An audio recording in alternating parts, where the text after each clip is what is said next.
Bienvenidos al curso de Estadística 1. En esta oportunidad veremos el tema de distribución de frecuencia. Para nosotros poder entender cómo se distribuye la frecuencia, lo primero que tenemos que conocer es la definición de un dato bruto y un dato ordenado. Un dato bruto es los datos que se van tomando a partir de un experimento, sin un orden específico, bien sea de forma creciente o de forma decreciente, sino que simplemente, en este caso, por ejemplo, donde se tomaron las edades en una muestra de 30 niños que se cepillan los dientes de forma correcta, la persona que estaba tomando los datos, simplemente lo que hizo fue tomar las edades 8, 9, 8, 8, 7, 6, sin un orden específico. Para ello, nosotros entonces debemos aplicar primero una técnica de ordenamiento de datos. En este caso, se ordenaron los datos de forma creciente. Es decir, colocamos primero los números más pequeños y vamos ordenándolos hasta llegar al número más grande entre la muestra. En el caso de ordenamiento de datos, cuando tenemos datos que tienen una gran magnitud de datos, por ejemplo, 1000 datos, ordenarlos es un poco más complejo y por lo tanto vamos a requerir herramientas de usos computacionales. Vamos a hacer una agrupación de datos por valores. La agrupación de datos por valores es contar los datos o consiste en establecer una lista que refleje cuántos datos existen en esa muestra y cuántos de cada tipo existen en la misma. Es decir, nosotros ya tenemos acá en nuestro ejemplo de la clase los datos ordenados. Sabemos que existen tipos de datos. Por ejemplo, los niños de 5 años, los niños de 6 años, los niños de 7 años, los niños de 8 años, los niños de 9, los niños de 10 y los niños de 11. Estos datos los consideramos tipos de datos y los colocamos en la lista. Es decir, esta lista es de las edades de los niños. Luego contamos la cantidad de datos existentes. Entonces decimos, por ejemplo, al contar aquí 1, 2, 3, 4, 5 datos para niños de 5 años. Es decir, decimos 5 niños de 5 años, 5 niños de 6 años, 4 niños de 7 años, 5 niños de 8 años, 4 niños de 9, 5 niños de 10 y 2 niños de 11 para un total de 30 niños. Ahora, cuando tomamos una agrupación de datos por intervalo, llevamos el siguiente procedimiento. Vamos a definir primero lo que es la agrupación de datos por intervalo. Consiste en tomar nuestra muestra y agrupar desde un principio y desde un final nuestros datos. Cada uno de estos intervalos se denomina clase. Bien está de que la forma en la que nosotros escribimos nuestros intervalos va a depender si el límite inferior o el límite superior del intervalo pertenezca o no al intervalo. En el caso de que pertenezca, lo escribimos con corchete y en el caso de que no pertenezca, lo escribimos con paréntesis. Por ejemplo, aquí tenemos corchete A, B y corchete, lo que significa que tanto A como B pertenecen al intervalo. En este caso, que tenemos paréntesis, decimos que A no pertenece al intervalo, ni B tampoco pertenece al intervalo. Pero en este que está semicerrado o semiabierto, decimos que A pertenece al intervalo y B no pertenece. Vamos a ver el siguiente ejemplo. Tenemos los siguientes datos y estos datos están agrupados por intervalos. Notemos acá lo siguiente. Comenzamos del número más grande y terminamos en el número más pequeño. Ordenamos los datos 2 a 2.5, 2.6 a 3.1, 3.2 a 3.7. Lo primero importante notar aquí en esta forma de agrupación de datos por intervalos es que tenemos desde el 2 hasta el 2.5, pero en el siguiente intervalo comenzamos en 2.6. Es decir, que 2.5 en este intervalo debe pertenecer, porque ya que en el siguiente intervalo no va a ser contabilizado y no pertenece. Eso es lo primero. Lo segundo es el tamaño. Vean que comenzamos en 2.0 y desde 2.0 hasta 2.5 la longitud del intervalo es de 0.5 y de 2.6 hasta 3.1 también es 0.5 y de 3.2 a 3.7 también es 0.5. Es decir, que la longitud de los intervalos deben ser iguales. Vamos a ver en este ejemplo, y vamos a hacer Vamos a agrupar estos datos que son de los niños que se cepillan los dientes y los vamos a agrupar por intervalos y los vamos a contar. El paso número 1 es determinar la cantidad de intervalos que vamos a usar. Para ello utilizamos la regla de Sturges. La regla de Sturges dice que la cantidad de intervalos que se debe considerar es igual a 1 más 3,32 por el logaritmo en base 10 de la cantidad de datos que tengamos. Entonces, del ejemplo tenemos 30 datos. Entonces, nuestra cantidad de datos es 1 más 3,32 por el logaritmo de 30 datos que tenemos. Eso nos da 5,9. Lo debemos aproximar a un número entero. ¿Por qué? Porque no podemos tener datos, 5,9 datos. Ahora tenemos que tener números enteros, es decir, un intervalo, dos intervalos, tres intervalos y así sucesivamente. Para nuestro caso, ejemplo, entonces vamos a tener 6 intervalos. El paso número 2 es determinar el rango. El rango no es más que restar el número más grande menos el número más pequeño. Por ejemplo, en el caso de nuestro ejemplo, la edad más alta es de 11 años y la edad más pequeña es de 5 años. Es decir, cuando restamos 11 menos 5, eso nos da como resultado 6. Deseamos determinar el tamaño del intervalo. Bueno, determinar el tamaño del intervalo ya definido un rango y la cantidad que vamos a tener, tenemos entonces que ese rango lo vamos a dividir entre la cantidad de intervalos que vamos a tener y eso nos va a definir un tamaño. En nuestro ejemplo es muy sencillo. Tenemos 6 del tamaño del rango dividido entre 6, que es el número de intervalos, y nuestro valor del tamaño de intervalo va a ser igual a 1. El paso número 4 es definir los intervalos. Entonces sabemos que son 6 intervalos porque C es igual a 6 y que la amplitud de cada intervalo es igual a 1 porque Z nos dio 1. Entonces vamos a contar. 5 a 6. ¿Por qué? Porque el tamaño de 5, si yo resto 6 menos 5, eso da 1.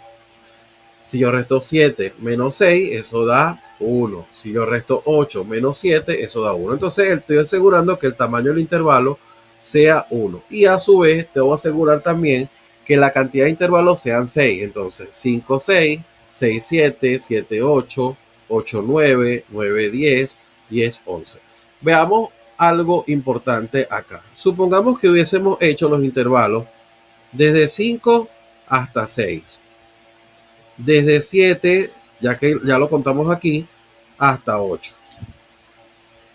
Desde 8 hasta 9. Desde 9 hasta 10. Desde 10 hasta 11. Y veamos que ya llegamos desde el 5 hasta el 11. Es decir, ya consideramos nuestro rango. ¿Cuántos intervalos resultaron? 1, 2, 3, 4, 5. ¿Y cuántos intervalos yo tenía que considerar? 6 intervalos. Entonces, debe ser una técnica o una decisión poder definir nuestros intervalos. En este caso, ¿qué hicimos? Como va desde 5 hasta 6 para que comience en 5 y termine en 11, el 6 lo puedo colocar acá siempre y cuando esté abierto, es decir, no pertenezca. Es decir, si yo no lo conté de este lado, lo debo contar en el siguiente intervalo.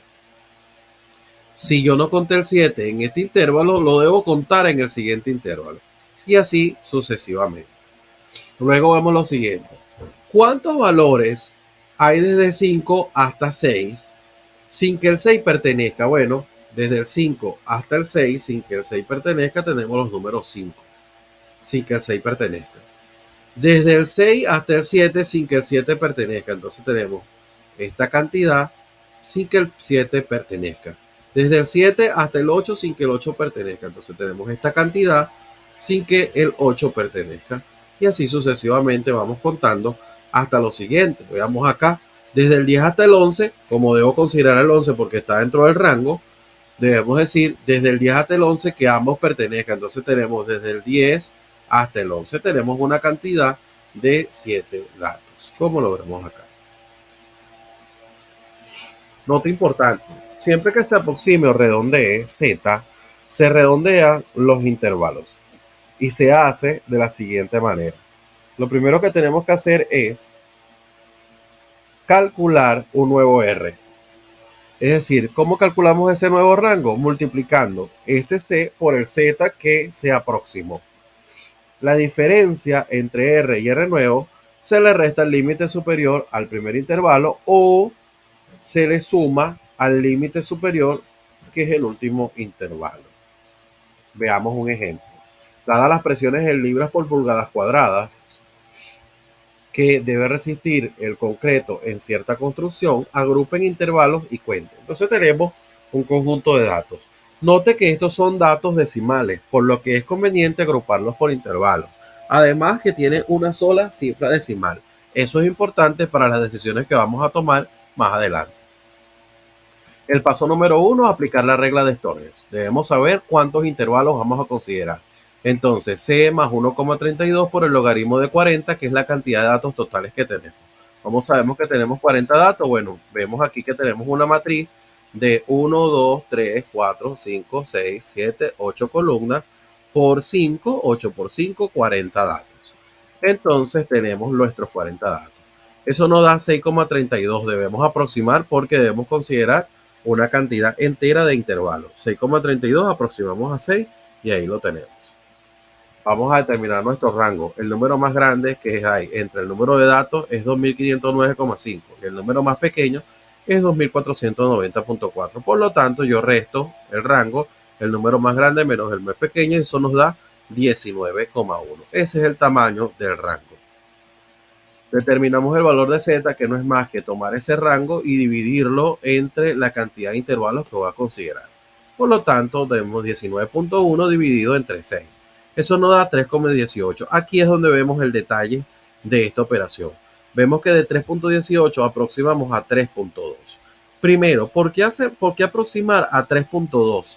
Bueno, por lo siguiente, tenemos que nuestros datos tienen una sola cifra decimal, como lo vimos al principio. Entonces debemos aproximar con una sola cifra decimal. Por lo tanto, para aproximar con una sola cifra decimal, como este es mayor a 5, podemos considerarlo por exceso, que esto es 3,2. Esta aproximación sufre un efecto, por lo tanto debemos determinar nuestro nuevo R, como lo digo. Como se aproximó Z a 3,2, hallamos nuestro nuevo R. Entonces, la cantidad de intervalos lo multiplicamos por ese 3,2 y nos da 19,2. La diferencia entre el nuevo R y el R que teníamos anteriormente nos da 0,1. ¿Qué vamos a hacer? Este 0,1 o se lo restamos al valor más pequeño o se lo sumamos al valor más grande. Vamos a verlo. En este caso, vemos que nos dio 0,1 y que el número más pequeño era 2490,4. 2490,4. Ahora va a ser 2490,3 porque al valor más pequeño le restamos el 0,1 que nos dio de diferencia. Esto nos permite ver que todo el intervalo va a completarse de manera perfecta. Vamos a tener los 6 intervalos correspondientes que nos dio en la regla de Stonex. Ahora, ¿cuál es la diferencia? Es decir, ¿cuál es el tamaño de cada intervalo? Habíamos dicho que era Z 3,2. Entonces, 2490,3 le sumamos ese 3,2 y nos queda 2493,5. A ese 2493,5 le sumamos 3,2 y nos queda 2496,7. Y así sucesivamente vamos sumándole 3,2 a cada intervalo. Luego contamos los que estén dentro del rango, que no sea, por ejemplo, 2493,5 no pertenece, entonces tienen que ser los menores a este, pero mayores a este. Y vamos contando esos valores que estén dentro de nuestra celda. Y así nos queda el siguiente ordenamiento por intervalo contado en su cantidad. Veamos lo que es la distribución entonces de frecuencia. Definimos primero lo que es frecuencia, es la cantidad de veces que se repite un dato en una muestra. Esta puede ser absoluta o puede ser relativa. ¿Cuándo es absoluta? Cuando nosotros la cantidad absoluta de repeticiones del dato.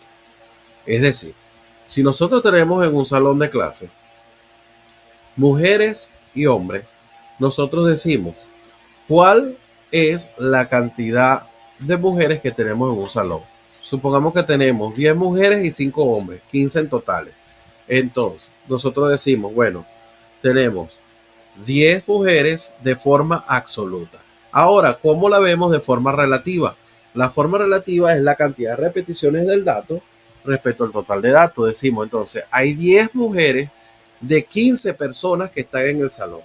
Esta es la frecuencia relativa. Entonces decimos, tomamos ese valor de 10 y lo dividimos entre 15 y ahí encontramos la frecuencia relativa. El número 5 se repite 20 veces en una muestra de 60 datos del espacio muestral. Determine la frecuencia absoluta. Entonces, la frecuencia en la que se repite el número 5 absoluta es 20 veces. Relativa es 20 veces con relación a todos los datos totales que existen, 60 datos. Esto se puede expresar en forma decimal o se puede expresar en porcentaje multiplicando el valor resultante por 100.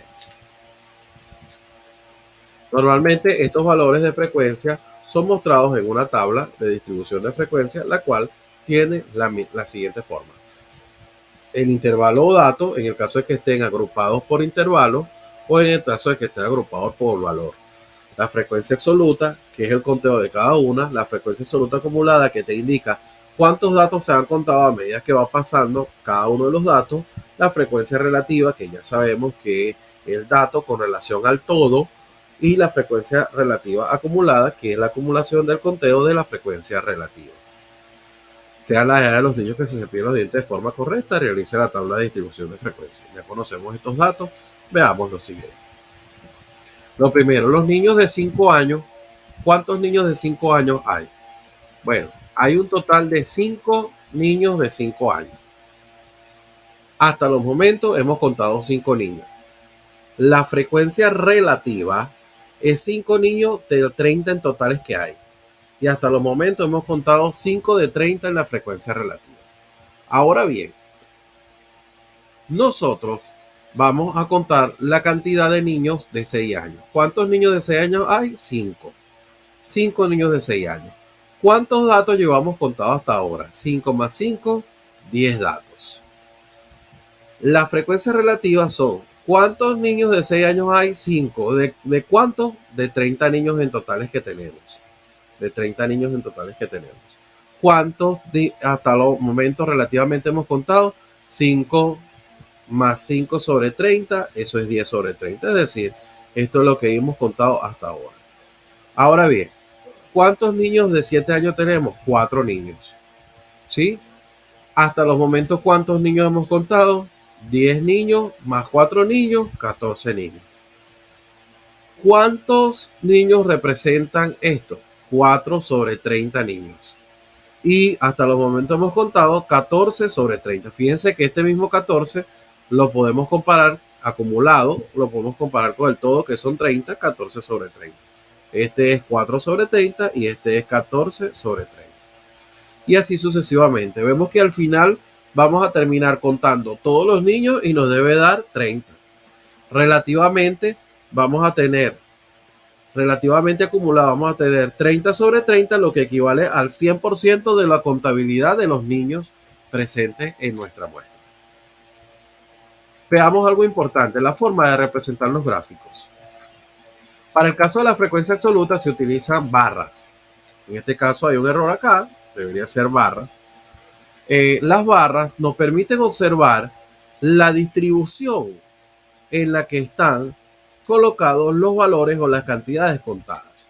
Por ejemplo, cantidad de edades en años, cantidad de niños de 5 años. Bueno, tenemos 5 niños. Cantidad de niños de 6 años, tenemos 5 niños. A diferencia de la distribución de frecuencia absoluta para el caso de la lineal. ¿Qué nos permite ver esto? Nos permite ver que de 5 a 6 años es una cantidad constante, pero luego esta declina. Es decir, cuando vamos de 6 a 7 años, esta sufre una variación. Es decir, que la frecuencia absoluta también se puede expresar de forma lineal para ver cómo son los cambios en las pendientes de esa línea. Para el caso de la frecuencia relativa, utilizamos gráficos de tipo circular, o lo que comúnmente conocen como torta. Estos gráficos circulares se clasifican en varias formas. En circulares planos, que es cuando vemos una distribución de porcentajes que existen casos muy pequeños de valor, distribución como esta, donde son un poco equidistantes la diferencia entre los valores, o anillos donde también son planos y los es preferible para casos en donde existen porcentajes muy pequeños y no se pueden ver en este tipo de orden tridimensional. Para la frecuencia acumulada se utilizan entonces los gráficos de tipo ojivas. Estos permiten ver cómo va aumentando el conteo de los datos. Es decir, nos permite ver esto. Además, en las próximas clases vamos a ver lo que son las medidas de localización. Y los ojivas nos van a permitir observar en un punto de localización estos valores a nivel porcentual. Es decir, cuando veamos la frecuencia relativa acumulada con relación porcentual, podemos localizar datos a través de las ojivas y saber cuál es el dato en virtud de esa localización del percentil. Nuestra próxima clase será entonces de medidas de tendencia central.